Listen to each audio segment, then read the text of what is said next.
you look so drained. Remind me of what's your name. Is anybody listening to you? Does anybody really care for you? I can tell that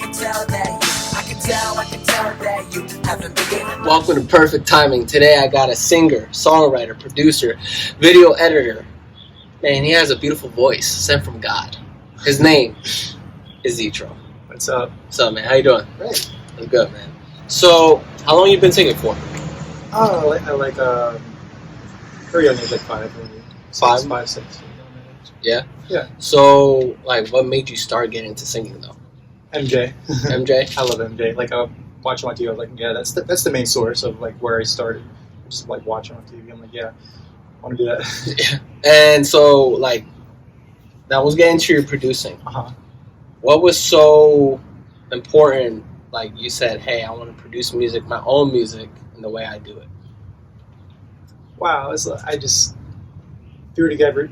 I got the demo version of FL Studio. I was like, how can I do this? It's so complex. At first I thought it was really complex. Now it's just basic FL Studio. People who have Ableton or whatever see it as that. But I was I was 13. I was like, how do I make my own sounds? I would just remember making loops. I titled them random titles, and I would upload them to YouTube with random footage of Madonna and Janet Jackson. So I just thought, hey, I just want to do it like the greats, and hopefully I could find them one day when I'm older, 26 now. Yeah. Hopefully I'll be able to do it my own way, to my own sound, wherever that is, and I found it.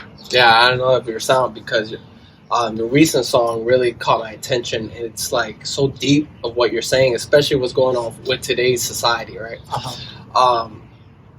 What kind of mindset where you were in creating that song? I was just tired of.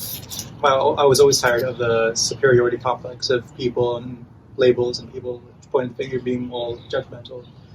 I didn't like it, and I never liked it. So. People nowadays act like what the religious dictators, they're all religious dictators, everybody these days, and I'm identity politics as well. Yeah. I was over it, so I just want to pick a song and be like, guess what? I'm not perfect, you're not perfect. In a way that's not too cliche. Yeah. And so, what made it? I guess how long did that song take you? I should say. Oh Jesus! I remember making I know I wanted to make the title. The title came first, mm-hmm. but a long time ago when I was making my my last album, which was a 2020 album. I wrote down the title and I would write random lyrics over and over of the same topic. So the lyrics would just flow. I just didn't know how to finalize it. But then of course melodies come through. And there was this melody. I had to put it down. So I put all my melodies down on tape, the audio app on your phone. And I did that, and I was that was the seed that started the rest of it, the lyrics, and I already knew what I wanted to be about. I just wanted to come to life already, and it did. So great. Top 5 musicians or artists, I should say, you look up to? Well, it changes often because I discover new ones every now and then. But right now, I love Sinead. Right now, I love Gary Newman is one I really love right now. Gary Newman, if you look at my stories, I'm praising him over and over about he's the king of synth pop, and he's still doing it. He still sounds like a young voice. He's 63 now. Wow. He's the guy that's saying, "Here in my car." Na, na, na, na. It's he went from that to being he sings way better now than he did when he was 20 when he did that. He was 70s. So him, number 2, I should get to the rest of it. No, you're good, man. You're good. This is a point you're supposed Number to. Number 2, Gary Newman. Hell yeah.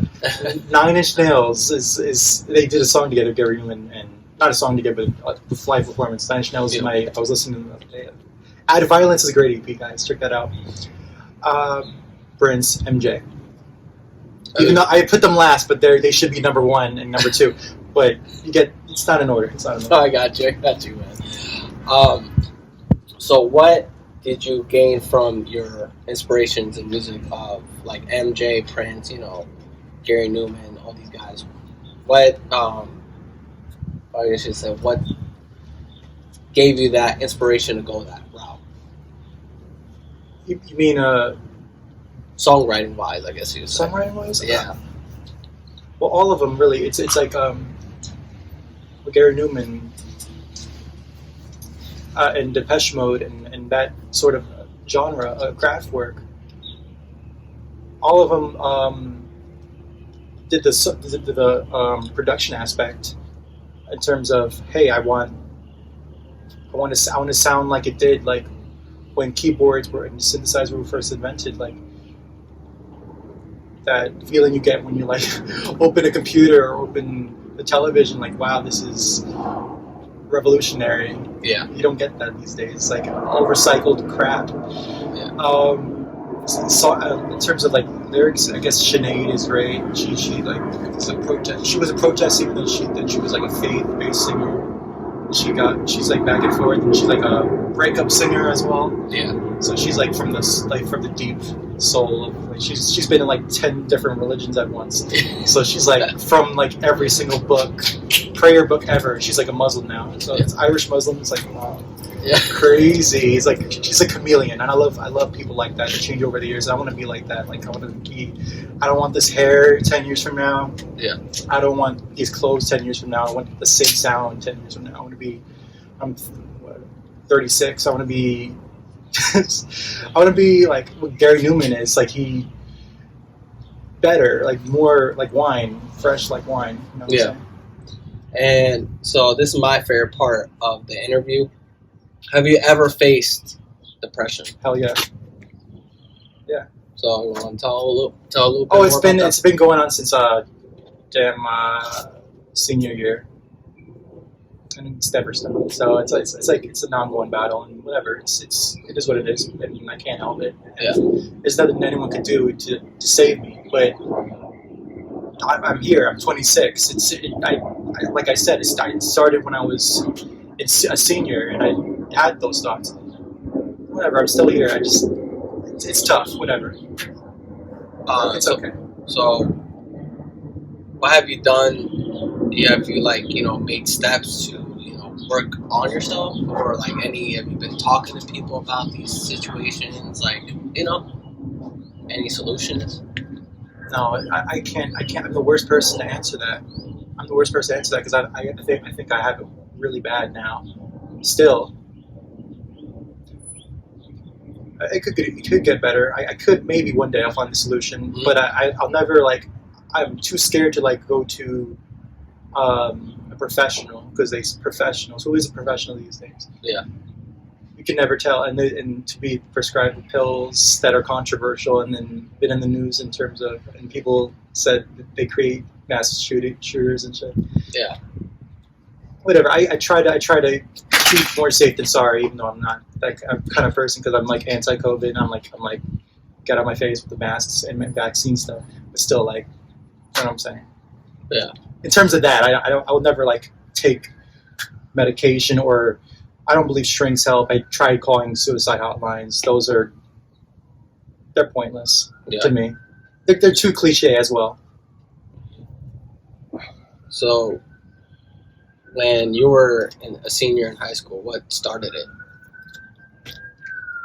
Wow. Okay. I think senior year of high school, I think that's where I peaked in terms of happiness.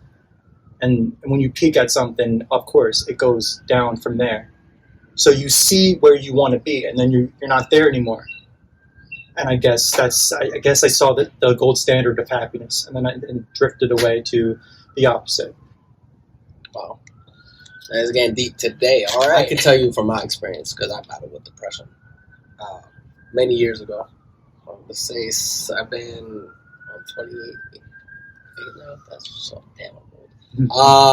The age where you forget. Yeah, I know. But 5 years ago is when I actually got over depression. I learned, for me, everyone has their own solution. I want to tell you this because I know what it's like to be down. I know what it's like to be feeling like you're the worst person and all this, right? My solution was a stranger, and obviously she's my fiance now, so shout out to her. But you have to always think when you're going through these things, It obviously is not an overnight process. Nothing ever will be. But you have to figure out something that is actually you actually have to put extra effort in to find that solution. You know what I'm saying? Because listen, you're a talented dude, and it speaks through your music. You know what I'm saying? And the people that you've been reaching, I know they're touched. Any advice that you want to give anybody who's pursuing music, you know, wants to be a producer, songwriter, what's your advice you would give them? Yeah, watch out for people that say they work with Bieber and Rihanna. They're fakes. They're liars. Don't sign anything. I'm not trying to be too cliche. I say be yourself. Whatever. Be yourself.